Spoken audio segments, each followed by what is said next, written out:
ያለው አንድ አምላክ ነው። ሁሉን ሊያይ የሚችሉ ሁሉን የፈጠረ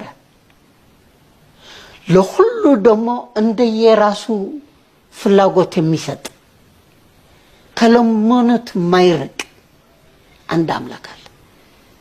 እሱን ፈልጉት ነው ብለው እሱ ደግሞ አላህ ነው። አንድ አምላክ መፈለግ ምናልባት ብዙ እንቅፋቶች ከዙሪያ ሊኖሩ ይችላሉ። እኔ ቅድም ሱፐርስቴሽን አፕሮች የሚላቸው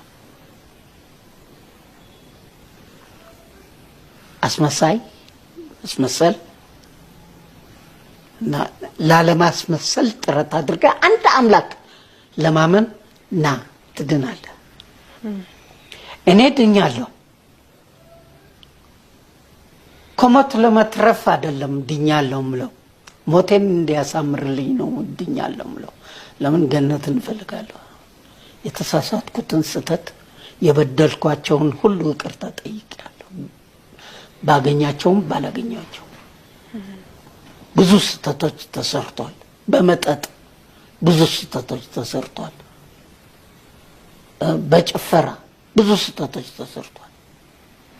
እና ያ ሁሉ የወጣትነት ስህተት በዚህ እድሜ ይቅርታ ልጠይቅ አምላኬ ፊት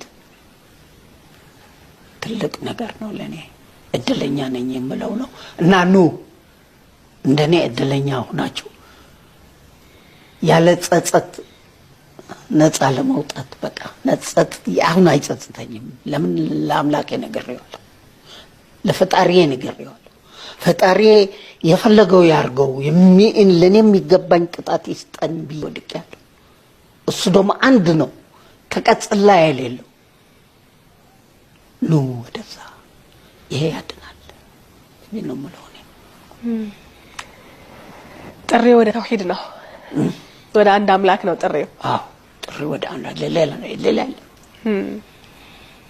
ሱብሃንአላህ። እንግዲህ እኔ ድኛለሁ፣ የዳንኩት ከሞት ሳይሆን ከሞት በኋላ ስላለው ህይወት ነው ብለዋልና የርሶ ስጋ የሆኑ እዚህ ምድር ላይ ያመጧቸው ልጆች አሉት አልሙኛው። እኔ አሁን ባለውበት ነገር ደስተኛ ነኝ።